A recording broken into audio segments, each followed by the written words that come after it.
I grew up in Manchester, and I went to a very bad school, and the headmasters and the teachers were just awful and used to hit us all the time. And I left there when I was 14, 15, and I was had an apprenticeship in electrical engineering. We made switchgear, and I served an apprenticeship for 5 years. And then it was a time of national service, so I did national service.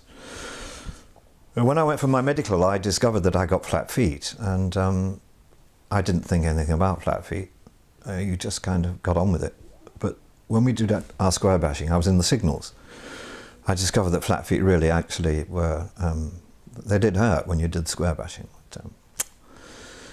But I was able to go sick, and I got a chitty from the MO which said, "Excuse route marches." And this chitty was like a piece of gold dust. It was just absolutely wonderful.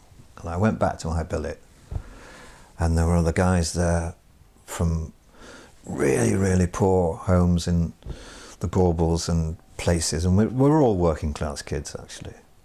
And they're really tough guys. And they said, "Oh, you got a chitty. Excuse boots, how do you get your flat feet? How do you get your feet flat?" And they're jumping off lockers to try and get their arches down and go, "I can get my feet flat, you know, like that." But of course it didn't work like that. But I went up on the train to join the signals with a guy I didn't know, but his parents used to come in the shop, his mother used to come in the shop. And I discovered on the train that he had asthma, and he could have easily got out of it, but he said that his father had been killed in the war and that he wanted to do national service. And so there we are. So we teamed up to go, and he was in a bed next to mine in the billet. And I remember the square bashing was really too much for him. And one night he was in his bed, and his chest was really quite high and nearly up to the ceiling. He could hardly breathe. So I got my greatcoat on. I ran through the lines, and I ran to the squadron office, and I said, "Look, you know, there's a guy in a bed next to me, and he's really very ill." And this corporal said, "You come here dressed like that." He said, "You get back to your fucking and get dressed properly before you come out here, the squadron office." I said, "Listen," I said, "if you don't do something about it, this man's going to be dead, and it'll be your fault. You'll be responsible." Anyway, the medical order did come, and the next day he was out of the army. So I basically worked my ticket. 6 months it took me, and I then went back to the factory. I then went to have voice lessons, and I did some amateur dramatics work with different companies in Manchester. And I went and I got a scholarship to the Bristol Vic School, which was absolutely wonderful. It was TWW, Television Wales and West, I think it was then. So they paid me £5 a week, and they paid my fees, and it was just great. I had a great time. 2 years there. I went then to the Library Theatre in Manchester with people like Pat Stewart and Martin Jarvis, and Janet Sussman was in the company, Bob Keegan, who was later to be in Z-Cars, and David Swift. And we had a really good time. I taught Pat to drive. We were great mates. We used to go to Blackpool together at weekends with our girlfriends from Manchester. He bought this car. And yeah, we had great times up there. And then Pat and I were in the company at the Bristol Vic about a year or so later. And then I went from there to the Belgrade Theatre. I went there because they were taking a play called Semi-Detached with Len Rossiter to Broadway. And so Broadway was offered, and I said yes. And we went there with this play. And we were there 3 weeks because they didn't like it.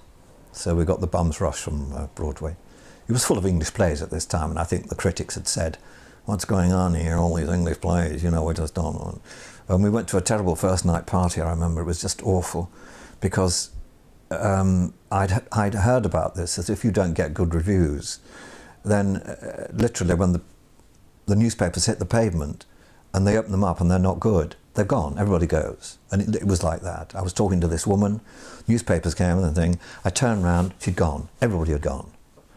And there was a man who was up on this stage on doing a cabaret, and he was a comedian, and he suddenly stopped and he said, "Nobody's laughing at me. I'm a very funny man and nobody's laughing at me." He said, "You know, I hear there are some people here who've just done a play from the Music Box Theatre on 42nd Street. You'll find New York a very cruel place. People can be very cruel. And all we wanted to do was just relax and have a drink after the show, you know. Anyway, we got a boat home called the SS Bremen. We decided that at the end of the show, Saturday night, 10 o'clock, and we went down to the harbour, New York harbour, and got on this German boat. And it sailed at midnight, and the band was playing Auf Wiedersehen, and all the streamers were going. And we came back, and I shared a cabin with Len, and we played ping pong, I remember. We had a great time, smashing. Came back, and then I went to join the company at Bristol, and and I met my wife during a play of All My Sons, the Arthur Miller play. And then we started again at Bristol, we did a season of plays there. And then I got a job in Z-Cars.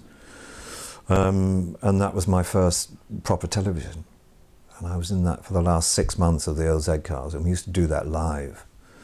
And the thought of it now, of course, sends just horrors, and really, really very, very chilling.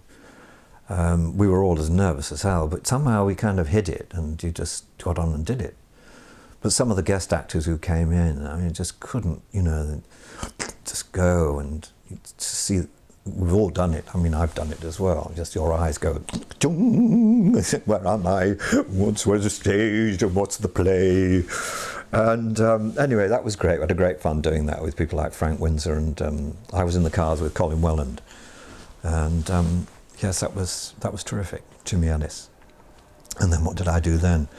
I did a film called The Bofors Gun. It was a stage play by John McGrath. And they decided to make a film of it. And Barry Jackson and myself, and that's the poster of it there, were in the original play. We were in the film with David Warner and Ian Holm and John Thor and Peter Vaughan. And that's really the only film I've ever done. I did another one called Unman Wittering and Zygo with David Hemmings.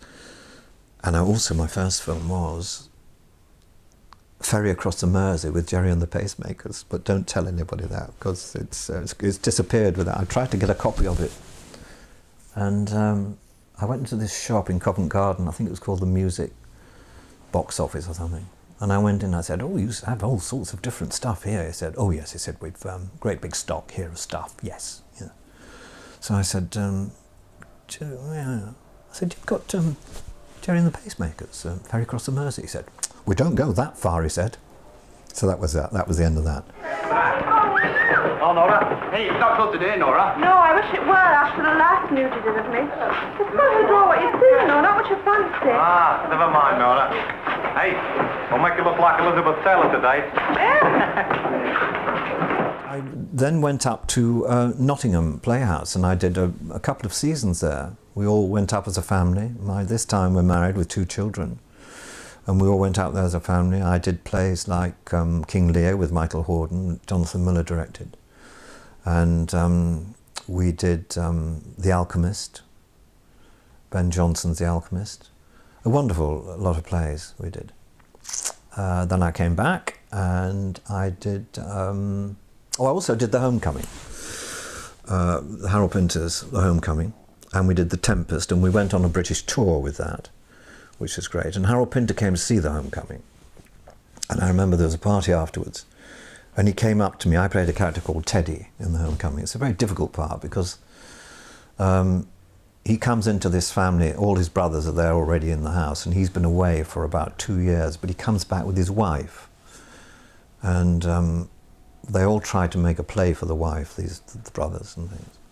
So Teddy has to kind of just sit back and make observations. It's a difficult part to do, but I cracked it in the end. I got the measure of it. And Harold Pinter came up to me and said, "I just want you to know that you're the best Teddy I've ever seen." So I said, "Well, that's wonderful. Thank you very much." And later I was to work with him in a play called The Rear Column by Simon Gray that Jeremy Irons and Barry Foster were in. Harold Pinter directed it.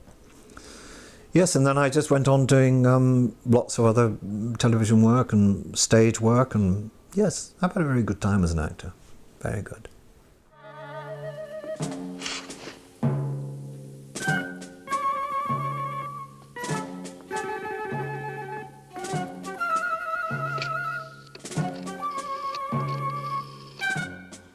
Steve, Peter's here. I was right. Those photographs.